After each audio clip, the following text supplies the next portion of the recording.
Matapos ang pagpanaw ni Pope Francis nung Lunes, pagkatapos ng Easter Sunday, isa lang ang tanong ng buong mundo. Sino ang susunod na Santo Papa? At habang naghahanda na ang Vatican para sa isang secretive election ng bagong leader ng 1.3 billion Catholics, may mga pangalan ng umuugong sa loob at labas ng simbahan. Tara, alamin natin ang top 5 candidate na maaaring maging susunod na Santo Papa. Number 5, Cardinal Peter Turkson mula sa bansang Ghana. Si Cardinal Turkson ay 76 years old na. Kung siya ang tatanghaling susunod na Papa, siya ang magiging kauna-unahang Black Pope sa kasaysayan ng simbahan. Si Cardinal Turkson ay kilala sa kanyang matapang na boses pagdating sa climate change, kahirapan at economic justice. Tradisyonal siya pagdating sa paniniwala ng simbahan, pero recently, naging mas bukas siya sa diskusyon tungkol sa LGBTQ+ issues sa Africa. Kung gusto mo ng Pope na may advocacy sa social justice at environmental care, baka si Cardinal Turkson na ang bet mo. Number 4, Cardinal Matteo Zuppi mula sa bansang Italy. Siya ang tinaguriang Francis 2.0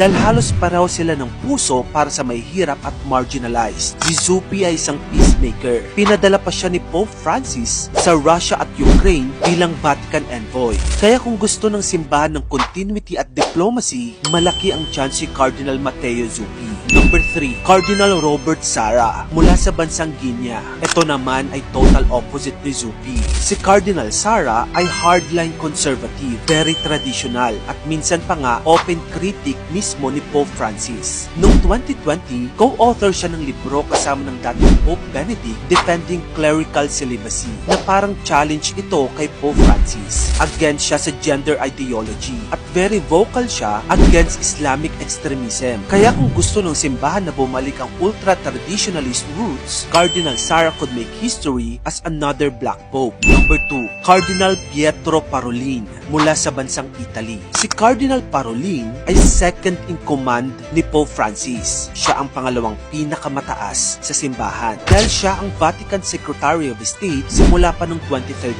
Siya ang nag-negotiate with China, Middle East, and other complex governments. Malapit din siya kay Pope Francis. Kaya kung gusto ng simbahan ng status quo at smooth transition, si Parolin ang safe choice. Number 1, Cardinal Luis Antonio Tagle mula sa Pilipinas. Si Cardinal Tagle 67 years old na at maaari siyang maging unang Asian Pope sa kasaysayan. Siya ay dating Archbishop ng Manila at ngayon ay prefect sa Vatican. Ang fastest growing Catholic population ngayon ay nasa Asia. Kaya big deal talaga kung siya ang mapili. Progressive din si Tagle. Sinabi niya na baka masyadong harsh ang simbahan sa mga LGBTQ+ at divorced Catholics. Pero staunchly pro-life siya at malapit pa rin sa conservative Filipino values. Sinasabing paborito siya ni Pope Francis bilang successor. Ang nangunguna ngayong choice bilang susunod na Santo Papa. Para sa'yo, anong inahanap mong quality ng susunod na Santo Papa? At panahon na ba para magkaroon ng kauna-unahang Black Pope or Asian Pope sa kasaysayan ng simbahan? Tara, pag-usapan natin yan sa comment section. At kung gusto pa na mag-ito pang klaseng content, i-follow mo na ako. Yun lang, maraming salamat sa panonood mga kamagkano.